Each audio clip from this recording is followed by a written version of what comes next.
share it.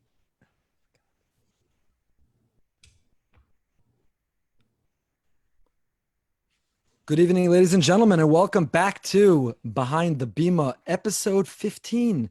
Guys, can you believe we're up to episode 15? I'm Rabbi Efrem Goldberg, joined by my esteemed colleagues and dear friends, Rabbi Philip Moskowitz, Rabbi Josh Broide. Gentlemen, episode 15. Time is flying by.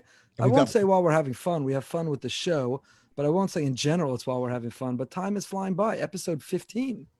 What's going on, boys? Got the biggest guest tonight. You got what? Go ahead, Phil. No, you're good. You're good. We do have a big guest tonight, but it is hard to believe it's the 15th episode. But started off as a fun conversation between the three of us of different ways to engage the community over the coronavirus and the shutdown has exploded. It's become a lot of fun. We're having a good time with it. We are. I think it's answered. History will look back. And do you remember what the show was called at first? Coffee Talk. Coffee Talk. First show was called Coffee Talk. Let's acknowledge and thank our sponsors before we even begin. Our dear friends, Ido and Gila Stern, thank you so much for your generous sponsorship this evening. Evergreen Homes of Florida.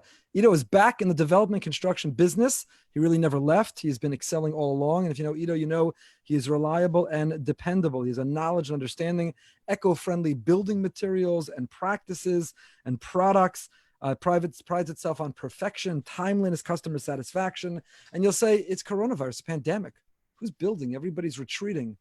Ido's building. Evergreen Homes is building, is preparing for tomorrow because a lot of the Northeast are coming down to Florida. Not right now. Our numbers aren't so good, but they're getting ready for when this is over and benefiting from having no taxes. So we want to thank Evergreen Homes, introducing luxury custom homes built on your lot, 6-bedroom, home office, private access, gourmet kosher kitchen, so much more smart technology. You can call. Are you ready for this? Write down the number, 561-929-2111, or visit evergreenhomesfl.com. Ido, Gila, thank you so much. And I just want to say, talking about Ido, I've known Ido since 5th grade. We were actually in 5th grade together, known him a long, long time. And I wonder if, we're having Mark Wilf tonight, who's obviously a builder.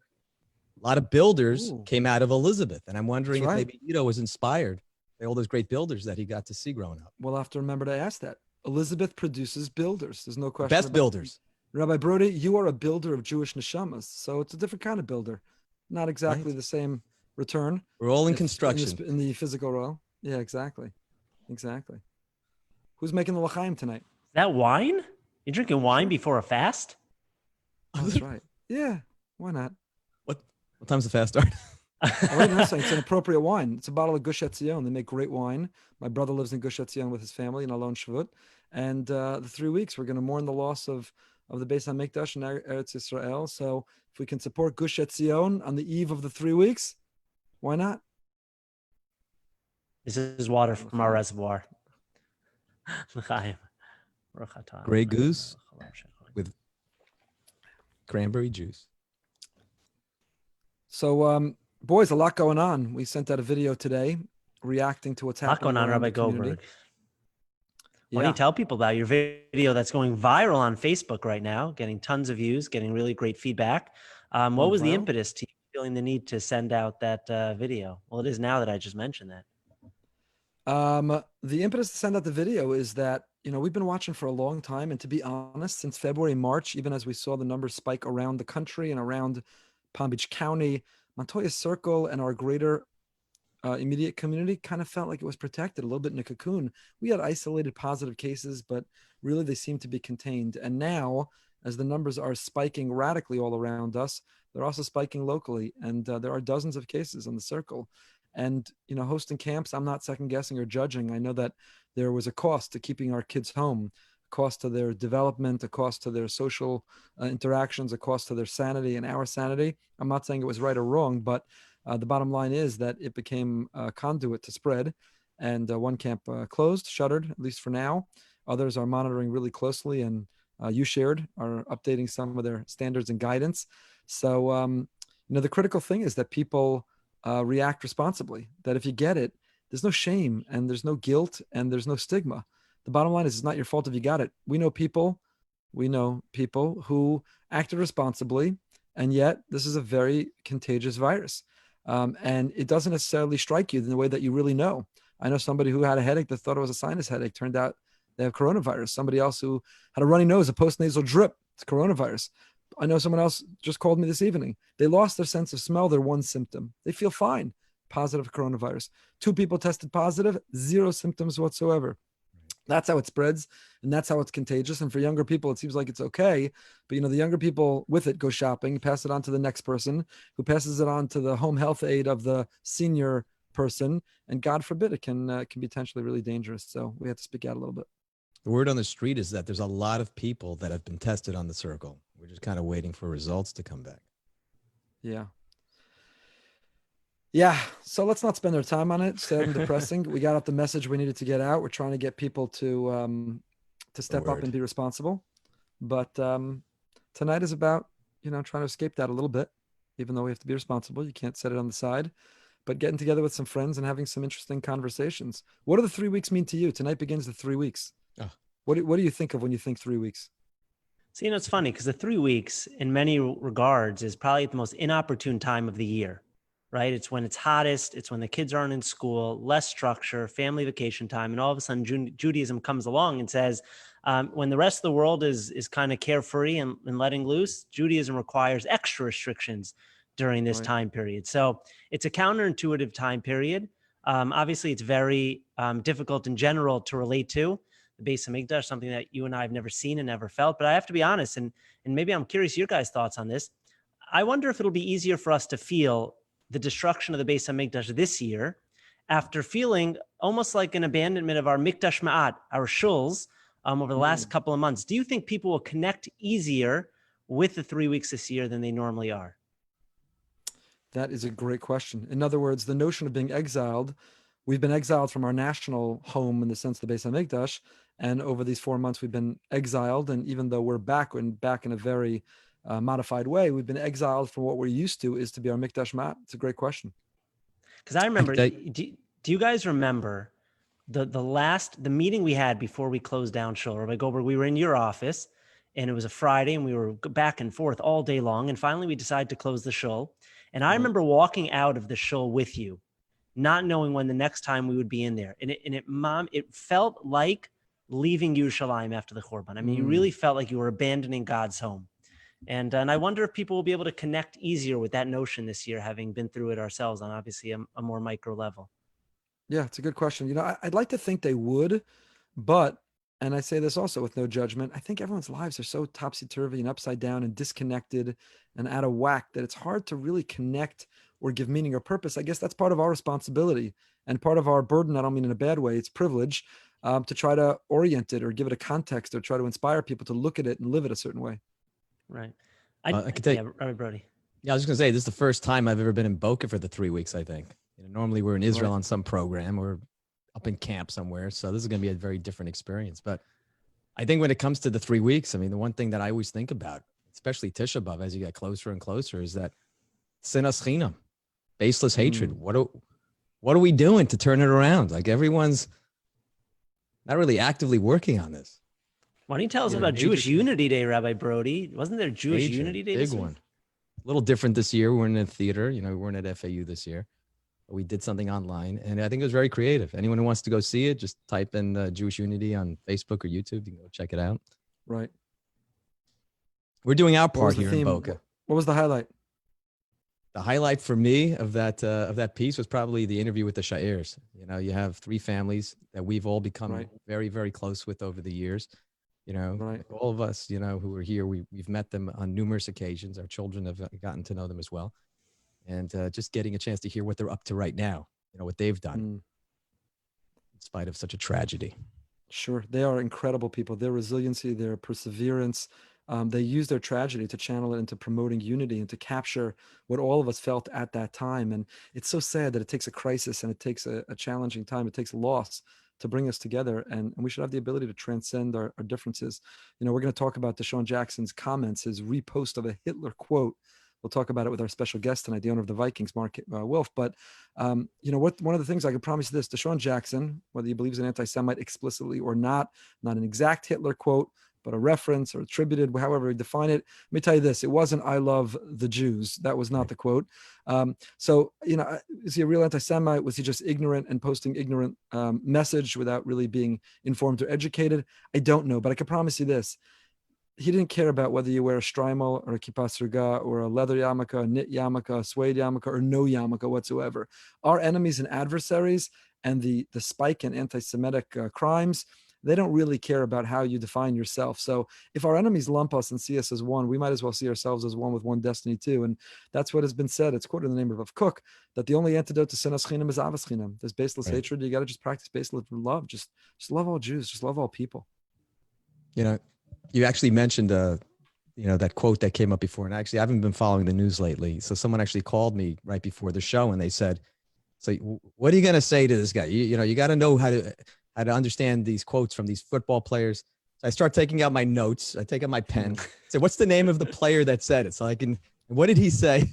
And I was like, you need to get you a research assistant. I know, but I said, these guys are going to call me out on it. They know I don't even know what sport we're talking about. Do you know what sport he plays? Football in America is different than South Africa. Just remember that as we go into the conversation. Exactly. Speaking of sports, well, first of all, I see that our dear friend Stretch, our great guest from last week, Nachum Stigl, just joined. Great to have you back. Thanks for staying up late again with us. I'll tell you, it was an exciting week because you know that our show Behind the Bima has become a podcast, popular on Jewish podcasts. Thank God. Thank you for your ratings and your reviews. That's what helps us climb that ladder. So 2 places this week I heard people reference they'd love to get invited on Behind the Bima. I heard our dear friend, Rabbi Josh Fass, our friend, colleague, former rabbi in Boca Raton, the heroic founder of Nefesh B'Nefesh, apparently on JM and the AM spoke about it one day. So I spoke to him about it. The problem is we got a little time difference over there between Israel and America. So we'll see how much he wants to come on the show. It's but only we love 4 him. in the morning hero. now in Israel. Can we call him right now? You talk about a modern day hero, Nefesh B'Nefesh, the Ezra Nehemiah of our time, Rabbi Josh Fass and Tony Gelbart, who everyone else talked about. Wouldn't it be great to promote Aliyah? And they just put the pedal to the metal and they're making it happen. It's supposed to be a record summer this summer. We'll see if we can get flights over there. We have members in our community who sent their lift and now they have to figure out how they can follow. I hope they didn't put all the briskets on that lift. No, they have a flight. They have a flight. They just got a flight before this. Let me ask you guys a question. I was not here when Rabbi Fass started Nefesh B'Nefesh, but you both were. Yeah. Tell our listeners a story or a tidbit that might surprise people about the Nefesh B'Nefesh movement in its infancy out of the Boca Raton Synagogue. It wasn't out of the Boca Raton Synagogue. It was out of his house in Captiva in Dora, the corner house all the way to the end, the dead end. And he dedicated a bedroom upstairs into the original Nefesh B'Nefesh office. It was a bold move. He had this dream. And when we have him on, he'll talk about why in the background of it. Right. And he launched it. I'll never forget when he called the congregational meeting to announce that he was leaving. And there was sadness. He was beloved in our community. There was also a lot of joy. And there was also a lot of, I'll be honest now, it's easy to say, some skepticism, like, yeah, good luck. I'm sure that'll work out. Promoting Aliyah for Americans. Good luck. And look what he's done. It's proved everyone wrong. I would love to have the conversation with you, him, and Rabbi Brander. And just to try to figure out at that moment, everyone was kind of posturing, who's going to stay? Who's going to go? What if Josh would have stayed? Right. Would you have stayed? He could have maybe become the senior rabbi. Maybe not. Maybe we'll never know. Never know. It's a big game of what if. What if? But speaking Nefesh. About sports, and our guest is going to come on any moment. But before he joins us, speaking about sports, rumor has it, Rabbi Moskowitz, you had the round of golf of your life, that you were hitting your irons pure. They were zeroed in on the target. Is that true? Wow. Rumors get around quickly. I may have played around recently, and I may have had probably the best round of golf that I've ever played in my life. I don't know what. I think juicing, I don't know, but the ball was like flying off my irons and they were going straight. I usually have a right hook. I usually slice the ball a little bit. And it was a really nice round. Say you were juicing? The balls were steroids. Rabbi Broide, sports steroids? Reference. It's a sports reference. It means steroids. I don't know. Okay. But Rabbi Moskowitz, Brian DeChambeau's got nothing on you. I mean, you were crushing the ball, and didn't matter the distance. You narrowed in, you targeted it right on that flag. What was different about playing golf during a pandemic? I don't mean you're not in charge of the country. It's okay if you take a break. You deserve it. You work incredibly hard, taking a few hours to yourself and getting some vitamin D. But how did golf? What are some of the precautions? What's different in a pandemic? Well, so golf is all outdoors. The clubhouses are closed, at least where we played. You don't touch anything other than your own golf clubs. So it's as socially distanced as it comes. You're out there with a couple of guys, but you're really able to maintain a very healthy social distance, and there's no shared surfaces at all. They still that cart that drives around with the snacks and the drinks? That's only in the tournament. That's only in the tournaments, Rabbi Broide. Okay. Only in the golf tournaments. No snack carts this time, but you know, it was nice. It was nice to clear my head a little bit. You know, the stress of the decision making and the stress of deciding what's best for the community and helping to navigate some of the situations and what's best for your family. And it was nice for a few hours. Golf has the unique ability to just distract you, and that was definitely nice. That's incredible. That's incredible. Welcome, Mark. Thank you so much for being with us. I am Rabbi Efrem Goldberg. Thank you so much for joining us tonight. And with Rabbi Moskowitz in the tie and the blue shirt, Rabbi Josh Broide of Elizabeth, New Jersey. And it's really an honor and a privilege to welcome you. We thank you for giving us of your time this evening and to have some great conversations, important conversations, and hopefully some fun ones. But to welcome you, we should really introduce you, letting you know the connections that we have that you may not know. We connected earlier today, but my grandparents, who were a big part of the Elizabeth community, Sam and Ruth Aboff of blessed memory, you shared that my grandmother had a role in your early life. Yes, my first grade teacher. There's a small world. Small world. So is it fair to say that you wouldn't be anywhere without her, that she taught you to read and write? She really did teach me to read and write. So she was a wonderful lady and great teacher just a couple of years back. Amazing. Amazing. And Rabbi Broide, what's your connection? Yeah, so it's so great to see you. Mark, my dad was Arnie Broide, used to work over at the Halperns back in the day. Sure. And of course, now I work also at the Jewish Federation, South Palm Beach County. Got regards from Marla. Okay. Hi to the Boca crew. Right, great. Amazing. Amazing. And Rabbi Moskowitz of Boston, now of Boca Raton. So it's great to have you. I want to ask you some questions. I want to start out with something a little bit light.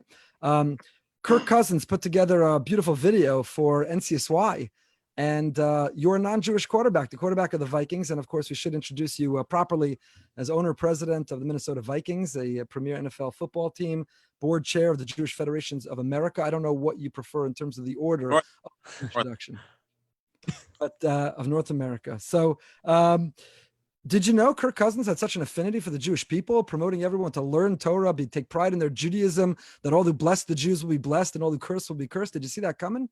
Yeah, very, very well aware of it.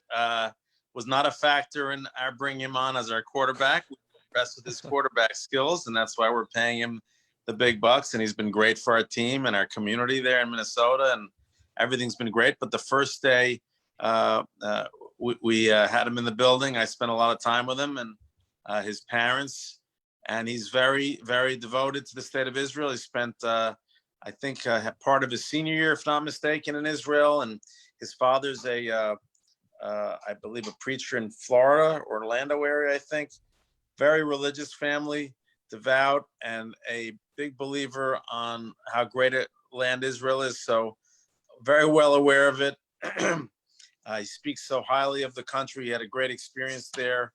Not just the biblical roots, but all the other things he mentioned. So no surprise, but and knowing the kind of guy he is and great leader he is, it was great to see him make that video, and it went viral, as you know, in the Jewish community. And it did.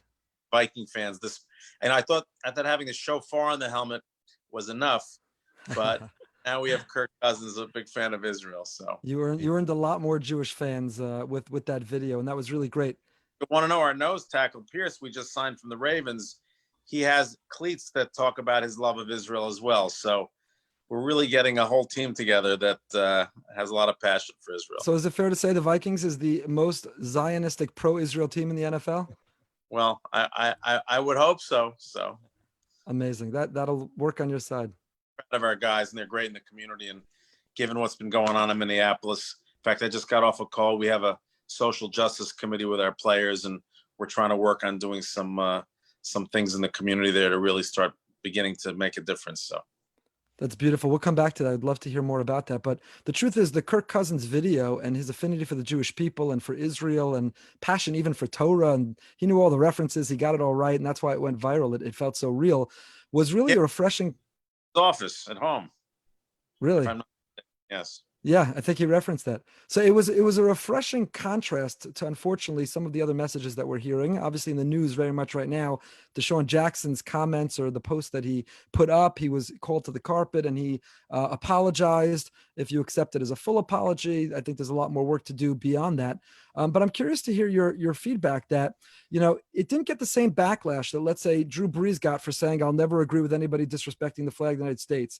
He got immediate backlash from teammates and some of the high profile players, both in the league and even in other sports as well.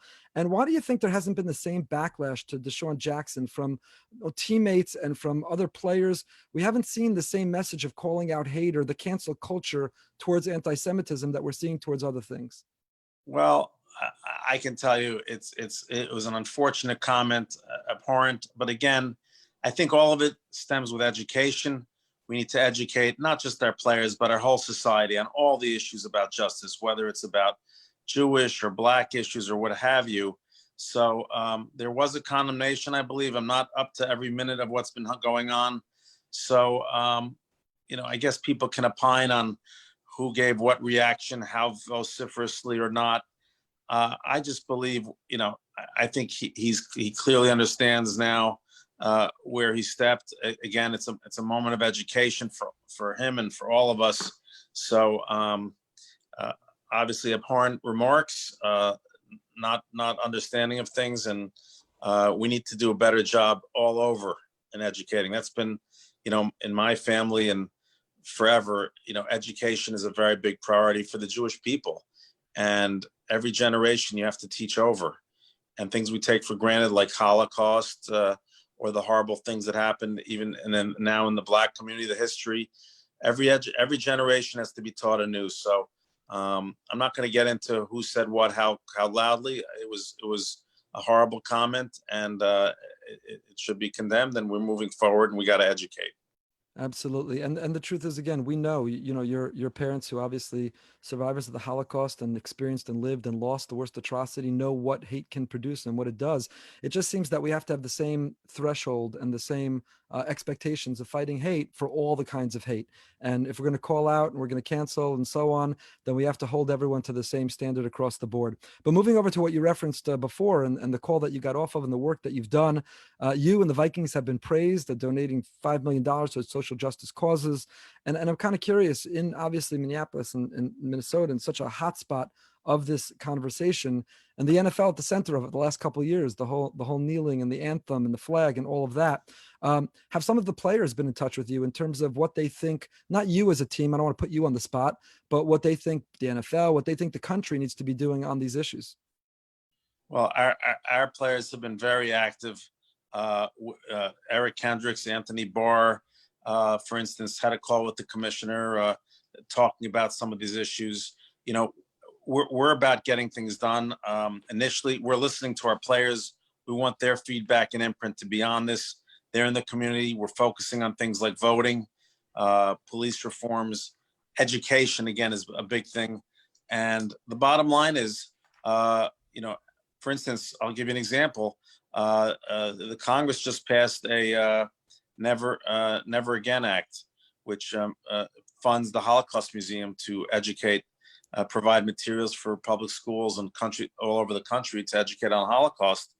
And now, as a mirror of that, just was introduced the 1619 Act, which is being proposed that the African History Museum should do the same with African American history, that all students in our country should learn.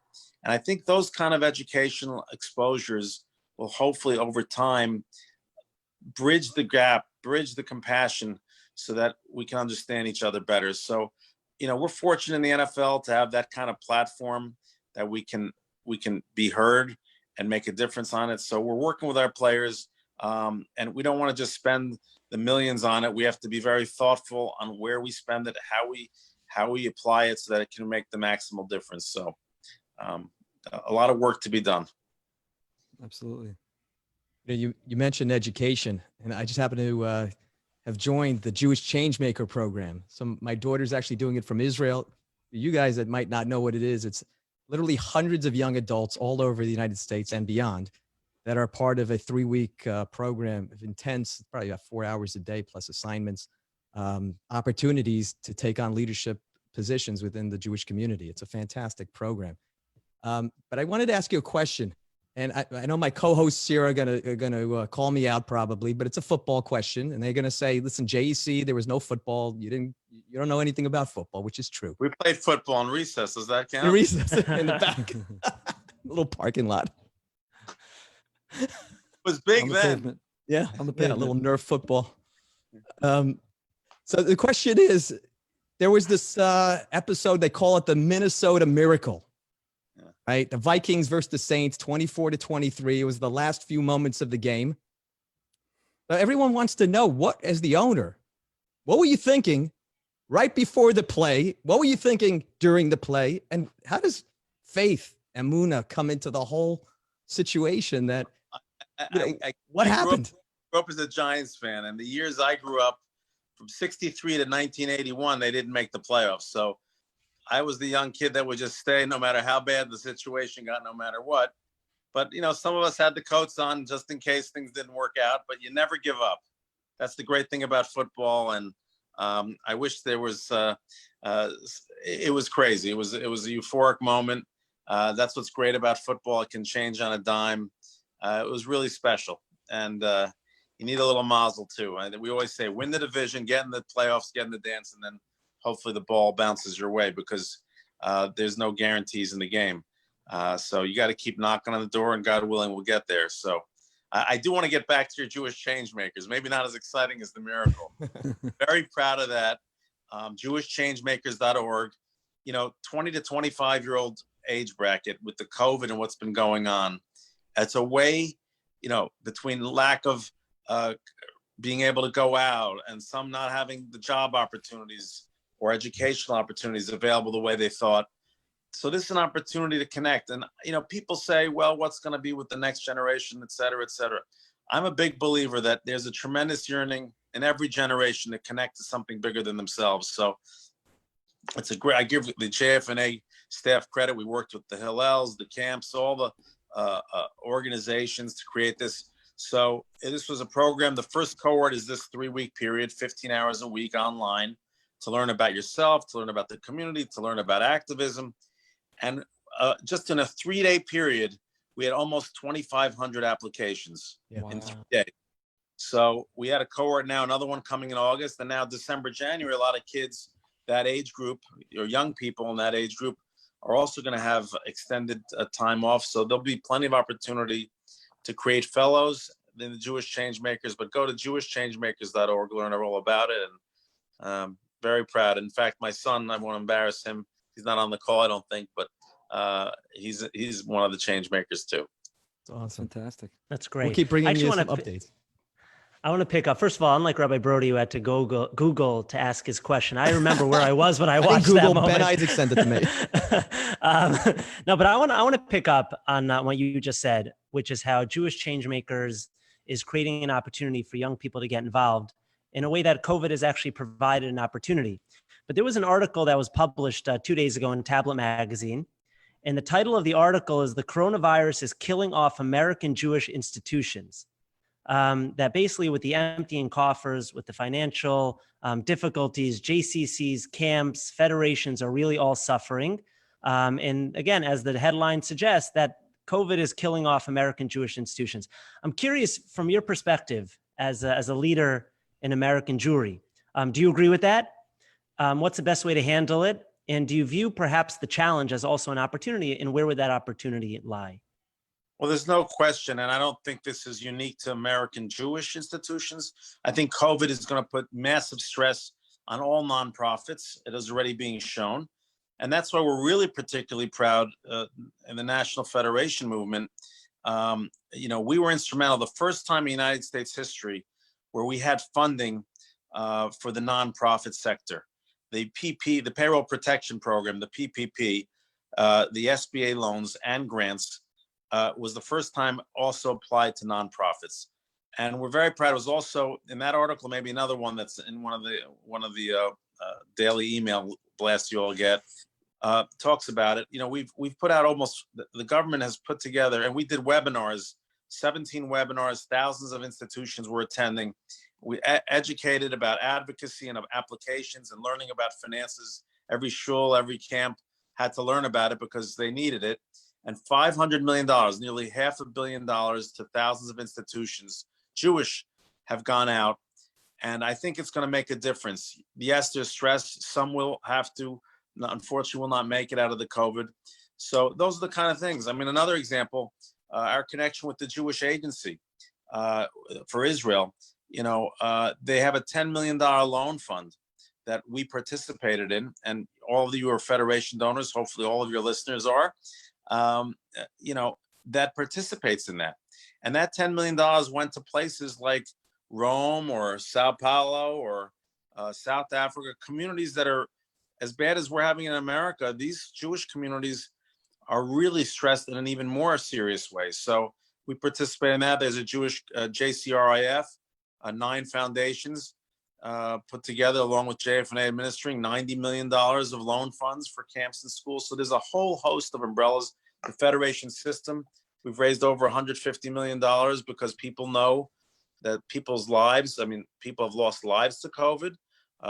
Families are not able to get food and sustenance right in this country. So there's tremendous pain, and we're trying as a community. Listen, the fact is, people, when things are good, people say, what do we need this? What do we need that for? The fact is, because we have a federation infrastructure and a community infrastructure, we're able to respond when the Tree of Life massacre happens, when COVID happens. And that's something we can never forget, because no matter what, things happen. Absolutely. I want to follow up because, I'm curious to go a little bit personal, not too personal. And I want to thank our dear mutual friends, Larry and Deborah Halpern, for putting this together tonight. And the sponsor actually for Behind the Bima tonight is Ido Stern, who also is a builder today. His parents were builders and good friends with your parents and Elizabeth. So that's apropos. You're doing so much. How do you juggle and balance between, the real estate business, thank God, that's thriving, the Vikings, a major NFL franchise, chair of the board of really an incredible international organization making the difference in the Jewish world, the philanthropy that you do that makes a difference. And we're so appreciative beneficiaries through our time at YU, JEC, so many of the causes. How do you juggle? How do you do it all? How do you get it done in the day? Well, first, I have to give a shout out to a real Jewish changemaker, Deborah and Larry Halpern, because they get a special spot in Shemayim because they introduced me to my wife, Jane. Wow. So they get a special shout out there. But listen, I'm blessed with tremendous support. I had a great example from my parents. They were very dedicated to the Jewish community. They were tremendous Zionists. And that was the example I had. And I'm fortunate, to be of means, to have family that really supports not just personally, but all the causes that we're involved with. I have a full-throated family support around it. And I tell people all the time, and it's so true, you can't, when you give, you get so much more back than when you give out. And, it was kind of an expression even from my father and uncle, and the Yiddish expressions that we all know about the beauty of giving and so forth. So it's been, it's a labor of love. Like I said, I want my kids to grow up in a community, we want all our kids to have a place where there's a Jewish community. We're blessed to have a country. The United States was so welcoming, has been so welcoming to my family as immigrants, and just to be able to give back and make sure that community is strong, that we have education and we have a connection to Israel. Those things just make life worthwhile. And the football stuff, like I said, we're blessed to be in that business. We always loved it. It was part of the American dream to be a sports owner, and thank God we were able to achieve that. So it's all good, and I have the time because I have the support, and that gives me the tailwinds to do things. That's amazing. Well, I want to follow up. Can I just follow up on a question? Hold on, let me just finish. I just wanted to ask any time management tips. We don't want to take too much of your time tonight, but any time management tips? When you say you balance it all, you're able to professionally in your volunteer and your philanthropic work. Rumor has it you sneak in a round of golf every now and then. Rabbi Moskowitz had his round of his life this week with Larry Halpern. So how do you balance time management? How do you get it all done? Things don't fall through the cracks. Things don't get neglected. How do you pursue those dreams and make them a reality? What are the tips? What are the skills? Give us one takeaway. A Floridian who just passed, Mort Mandel, Clevelander. He wrote a book. It's all about the who. And I'm very fortunate, not just the family members that I'm partners with in my business that understand to pick up slack here and there, wherever it might happen. But, it's all about in any business or any charity to have the right people. So just for instance, in Federation, we're fortunate to hire a new CEO, Eric Fingerhut. So if you have the right people that are capable and competent and they know how you think and they're of a like mind, or at least challenge you when you're not of a like mind and they're reasoned, that makes all the difference in the world. So, and that goes to football too. I mean, if you have a coach that's strong, I can tell you there's no tougher thing than not winning and not being successful. Thankfully, we've had a good run here as a football team and we want our ultimate goal soon. So it's about having good people around you that helps the time management much more easy. Amazing. Sorry, Rabbi. Yeah, no. If I could just follow up, you're incredibly impressive. I mean, when Rabbi Goldberg was reading your bio, owning a football team, of philanthropy, business, etc. I'm a firm believer, though, that you learn as much about a person's successes as you do about some of the setbacks and the adversity they've faced. Without getting, again, too personal, is there a moment in your life, a setback that you've had, a moment of adversity that you've grown from, that you could share with people as a learning opportunity to hopefully inspire others as well when they face setbacks in their lives? Well, I can tell you professionally, there have been certainly, personally, I've had setbacks, of course. I had a brother who passed away. That was a tremendous setback in our family. And business wise, there are always ups and downs. And even in the football business, there's ups and downs. And you learn from all those. But I would say, fortunately, I've led overall a blessed life. But I can tell you the ultimate challenge. I know the example, like I said, I had, and all the suffering and tragedy that went through from the Holocaust, and learning from my grandmother, my Babu Miriam. I've spoken about it in Florida and other places, and just that perseverance. They didn't have time to reflect or think about things. They just had to get to work and make a life. So I'm really the beneficiary of that tremendous work ethic they had, and drive and to make a better life. And very grateful for that. Rabbi Broide, last question, because we don't want to take Mark's whole night. No, it's just amazing. I'm incredibly inspired, and I don't know if you got a chance to see it, but Deborah and Larry were actually featured on our Jewish Unity Day program that we had last night. It was really just an opportunity to celebrate the incredible relationships that all of the rabbis here, all of the leadership of our community, and under the umbrella of our Jewish Federation have all really built some very special relationships. And once a year, we celebrate the moment, Jewish Unity Day. We'll send you a clip. I hope you can see them. Classic top 10 list, why to give to Federation. They nailed it. What's the coolest Mark, perk of owning an NFL team? The coolest perk. I mean, I tell you being in the locker room after a win, and knowing all the work that goes into it, and just the way, from building a team from moment one, it's a great feeling, and there's a special bond among the players and coaches. And we say it all the time that we're stewards of a franchise, that it's a community asset. It's something that I think any sport has that any team sport has it, but the ultimate team sport is football. There's so many parts, so many moving parts to it, and when it all orchestrates beautifully, it's a special thing. So that's those days when you win. Any particular memory of Rabbi Teitz that stands out? I'm sure you had a relationship, your family obviously very close with him. We're rabbis. What can we learn about being a rabbi from Rabbi Teitz as a role model for us? Well, the Teitz family, we have such great respect for.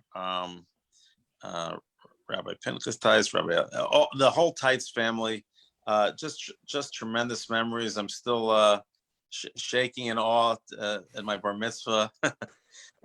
We all are. On the Bima, and I do remember. I have vivid memories though when I was in elementary school, and Rabbi Pinkus Tights was really a forefront in the Soviet Jewry movement. And I remember he used to talk about you'd know in the school, even at a young age, that he was going to Moscow or delivering. And I remember going to Russia with my dad in '85, right when it was still communist. And my dad, it was kind of a roots trip I was pushing to see where my father and mother grew up and so forth. And I remember Rabbi Tights gave us some sidurim and things to bring, talis. And I remember bringing a talis and delivering to Moscow to one of the people there. And I'll never forget his reaction when I gave him the talis, and he held it with just such a, if I gave him $1 million, it would not have been the same feeling he had when I gave him that talis. That's how repressed it was. And I was 24 years old or 23 at the time. It was very, very powerful impression. So Rabbi Tights was really an activist. He was a great teacher and a great community leader. He built the community of Elizabeth. He brought my father, uncle, and all the Holocaust survivor builders together to be part of the community because he was such a strong influence, and his son and the family we're still very engaged with the JEC, still a great institution. So just great memories. In fact, I have a picture, I don't have it here with me, I wish I did, but of my father, myself, and Rabbi Tights Senior. And I have it prominent in my office. So can I ask one follow-up question to that? You know, there was a great article that was written over the last few months, the builders. I forget where I saw it in one of the magazines. Do you think there'll ever be a movie made? We spoke about this, right? The builders, and how everyone started from relatively nothing and just built the Jewish communities of not just America, but so much around the world. Can we do that? Are you in? Listen, it's a fantastic story. It's a moment in time that's really part of Jewish history. Just first of all, that they were part of after thousands of years, the Holocaust, right, the state of Israel, and all those are the most dynamic moments in Jewish history since Moshe Rabbeinu almost. So it's that whole generation, not just the builders, but just everyone who's built everything we're the beneficiaries of now. I mean, I always say all the time, we're so blessed and privileged, even with all the service we have now. Thankfully, if we have a roof over our heads and we have food to eat, my dad always had that perspective. No matter what, even look today, with all the back and forth in Israel and all the divisions, all the things we talk about, even the annexation issue, all these different things that come up, we have a state of Israel. Where were we 75 years ago? No one spoke up for us. We couldn't speak up for ourselves. So we're very blessed. Wow. Yeah, even the position we're in to call out, Deshaun Jackson with confidence and not fear, even that is a blessing to be in that position. Mark, I want to thank you for your time tonight, much more than we had agreed to. So thank you for staying on, and really thank you for all that you're doing for the Jewish people in the different roles that you're filling. You're an inspiration, as was said, and it's a lesson to all of our listeners that if you have a good primer teacher, you can go really far in life. And everyone should remember that the Vikings, most pro-Israel Zionistic team in the NFL, support them, root for them. Rooting for them is rooting for Israel. So thank you so much for your time, and thanks for joining us tonight, and good luck with them. Thank you for all that you do. In the Super Bowl, hopefully. Okay. Absolutely. We'll celebrate and have you back on. Exactly. Appreciate it. Thank you so much. Have a great night. Thank you. Wow. I will just point out, hold on, before we get to the comment, I will just point out the Patriots are a pretty Zionist team as well. Oh, Go did you Pats. bite your tongue there, I was Master? the entire time. I didn't know Who if are it the would be Patriots? insulting to him, but I want you to know the Patriots are also very philanthropic to the Jewish community. They're also big Zionists. Maybe we'll have Bob Kraft on next week. I was about to say, there's no question that they're very Zionistic and they are a winning team. I think were fined recently for cheating yet again, but there's no question they have won many times, even if they took shortcuts to get there. And their team is very pro-Israel, very philanthropic. It's a little too bad right now we can't have the owner on for several reasons, but one day he's on our list actually of people who want to come on behind the Bima. So we'll get Bob Kraft at some point. Maybe whoever wins the Super Bowl. Some say I'm going to Disney. What are you going to do now? Going to behind the Bima. We're going to get someone to say, I'm going behind the Bima. Where are you I going now? found- You've won the Super Bowl. What are you going to do next? Going behind the Bima. Behind the Bima. I just found my New York Vikings hat. I should have worn it. So that was a great in honor of conversation. That was a really great conversation. And obviously we appreciate him taking his time, but it is amazing. It's amazing when a person takes the legacy of his parents and takes the responsibility that comes with it. Amazing. And really tries to build something great and put it to good use. I'll tell you what struck me about the conversation is, his parents, you read their bio and, my mother who grew up in Elizabeth knew them well, Rabbi Broide, obviously your dad, you growing up knew the builders are legends. Like you said, a movie should come out about them. We stayed apolitical, so we didn't want to know about his opinion about one of the grandchildren of one of the builders who might be related now to somebody in a position of great influence in the country. Kept it apolitical. Right. But here's what's amazing to me is, you have brilliant people who start with nothing, really rags to riches. His parents came to this country survivors, literally the clothing on their back. They had nothing. They built an empire. I have too much respect for him to mention what is published online as being the success of his family today. But it's extraordinary to go from nothing to that. Here's what's amazing to me, that the next generation doesn't blow it, right? That they don't take that and just, indulge in the luxuries of this world. They take that to become a leader of the federations in North America and say, how can we make the world a better place with this? So I think that's a tribute to those survivors, the tribute to the generation who built it, that they didn't just pass on money, they passed on values and vision to the next generation who took it and built on it. The grandchildren of those survivors who are our age are doing the same thing right now. Right. I'll just point out is I don't think that's a financial thing, right? I think you can have that same conversation whether you have tremendous means or not. It's about taking responsibility. It's about taking the privileges that this country has afforded us in terms of religious freedom, in terms of economic growth, and seeing it as a privilege and using it in instead of sitting on the sidelines, but it's making the most of it. We see celebrities, athletes, famous, wealthy people all day long, and they squander that responsibility. And to see him and to hear him was really refreshing. Yeah, we should have done. While he was on, we should have called Kirk together to talk about Israel. All right, next time we'll get him on. And Bob. Think about who's in his Rolodex or on his contact list in his phone, right? It's pretty impressive. It's pretty impressive. I'll tell you what else I found interesting, and this is such a lesson for us and for our colleagues and friends, is that of all the memories of his youth, he doesn't necessarily remember Rabbi Teitz's Divrei Torah or drushes. He remembers that his rabbi was an activist. He remembers that on the issues of the day and the ones that mattered, that his rabbi didn't sit on the sidelines, that he was an activist. Isn't that a powerful thing? These years later, that's what stood out. That's what inspires him, the activism of his rabbi. Powerful. You hear that a lot with Soviet Jewry. I mean, the rabbis that certainly I grew up with in the previous generation, maybe they're your generation, but when you hear a lot about Soviet Jewry, you hear a lot about that. You hear about the rabbis that inspired, the rabbis that led. We have a very dear friend who passed away a number of years ago, rabbi in our community, Rabbi Simcha Friedman. And he would always say that one of the great crowning achievements of his life was his activism with Soviet Jewry. So I think there was something in that generation. There was something bottled up with Soviet Jewry that just unleashed this passion and this commitment amongst an entire generation of rabbis that trickled down to the community as well. So I'll tell you, here's where I disagree with him a little bit. And again, he's got other considerations in the answers and comments he gave. But I think that we need a little healthy dose of that activism again.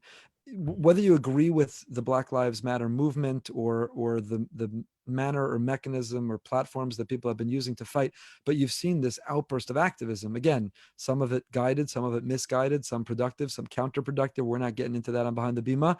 But there's a burst of activism. And I think that the Jewish people need to do so as well. The whole conversation before Floyd's murder was anti-Semitism. Before coronavirus, it was anti-Semitism is on the rise, anti-Semitism is on the rise, Jersey City, Muncie, Poway. That was the conversation.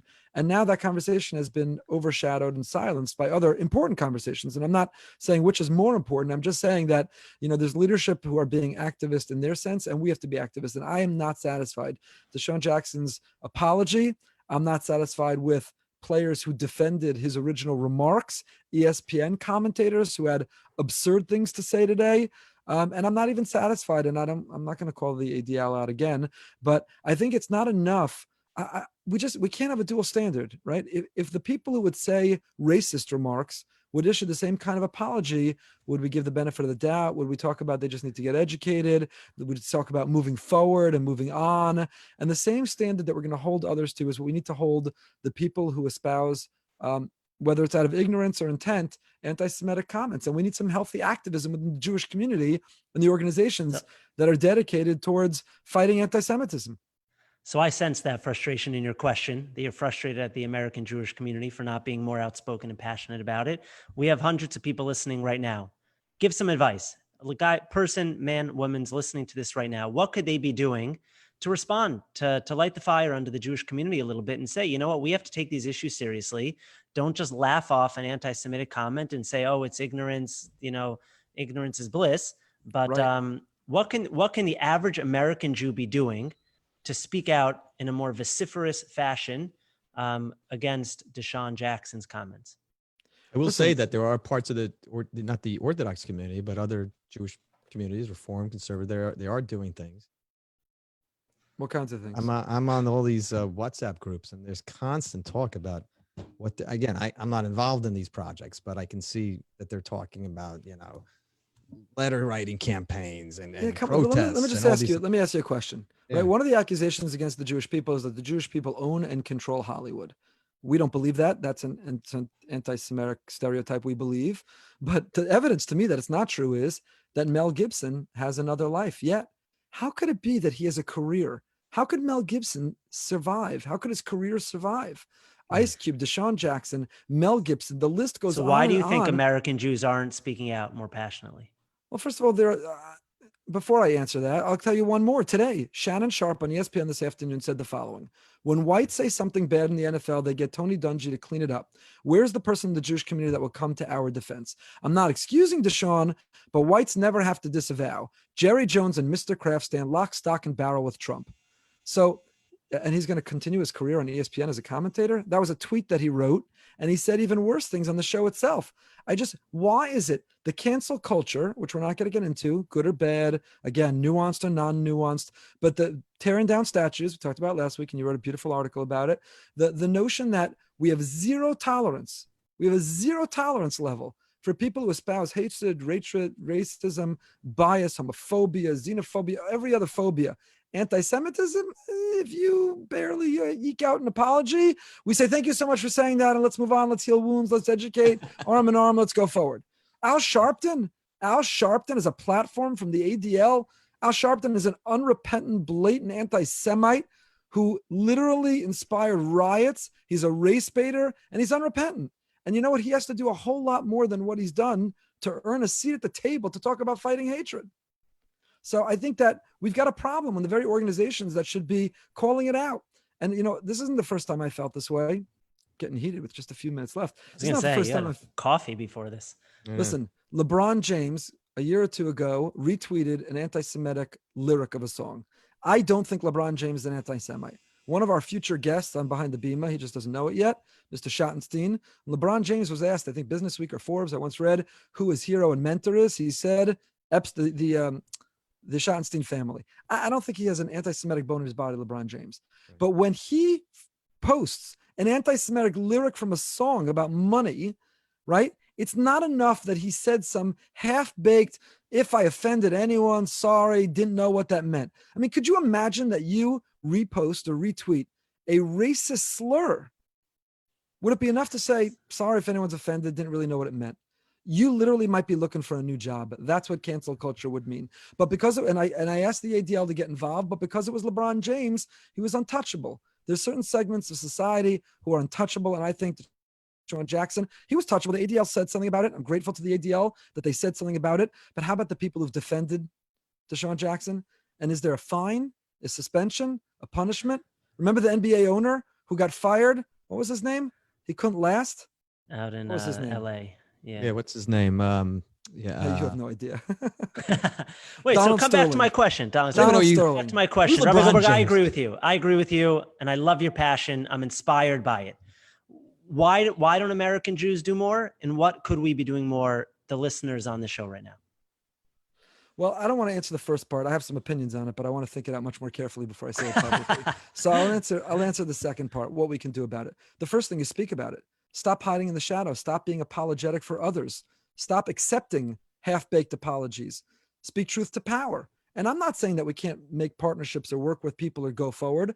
I'm just saying that we become our own worst enemy when we apologize for our enemies. You know, my favorite vort, I quote it all the time, is the miracle. Rabbi Soloveitchik said the miracle of Purim is that an anti-Semite got up, said what he wanted to do to us, and we believed him. Jews believed that was him. the miracle. The miracle is not that God saved us. That's also a miracle. The bigger miracle is that the Jewish people heard an anti-Semite and we believed him. So, you know, again, anti-Semitism is on the rise. 5 shuls were vandalized in the riots that took place in LA, a borderline pogrom that happened. Have you heard about it? Have you read about it? No. Are there consequences to it? Is anyone held accountable for it? Where are the organizations, the alphabet soup of the Jewish people? Where are we to stand up and say we're not going to tolerate? And again, the same standard. If you're going to be fined or lose your job as a commentator for a major media company for saying something insensitive with race, which you should be fired. We should have zero tolerance. We should hold people accountable for hate. Then it's every time a hate. The hate doesn't stop when you get to anti-Semitism, which is the tolerable hate. So I think we have to call it out minimally. That's the first thing. People are uncomfortable doing it. They apologize for doing it. They can't reconcile their love of certain athletes or sports franchise or certain channels of TV with, you got to call it out. You got to call it out. But some people, they actually do call it out. Roger Waters, everyone's had it with that guy. And he speaks about the Jews and Israel. Everyone gets crazy. Jews and non-Jews. Who's everybody? For some reason, he's just hated. Not that I have any access to them, but this is a major complaint I have about Jewish celebrities and Jewish movie stars and Jewish athletes who have an enormous platform. And here we're seeing even Michael Jordan, who spent a career saying that Republicans also buy sneakers, right? So he stayed out of those issues. He's a billionaire athlete, so it worked out well for him in that position. And the truth is, personally, I like that position because I was a huge Michael Jordan fan growing up, and it was never because of his political commentary that I rooted for him. But Michael Jordan has now weighed in, and more power to him. He's stepping up and using his celebrity, his fame, and his microphone to advocate for what he cares about. I'm not going to, I can mention names because they're never going to hear about it, and it's not going to get back to me. But, you know, you talk about, there are people proud. Adam Sandler's up to, you know, the Hanukkah song number 242. But when there's bias against Israel or anti-Semitism, where are the celebrities who've been? There's like 3 celebrities that speak up, like Jewish celebrities, but like they're like B-listers that no one knows who they are. Right. No one knows who they are. They're trying actually to get a microphone by speaking up about exactly. it. And maybe I'm not giving the credit some of them deserve. Feel free on the chat or feel free in the comment section, write in the names of the people who deserve it. I want to give them all the credit. I actually at one point wanted to start an organization that would track celebrities and influencers, and the ones who advocate and stand up for what we believe in, we should encourage people to support. And the ones who do the opposite, we should call them out. And there should be some, you know how like the NRA has like a rating for elected officials, right?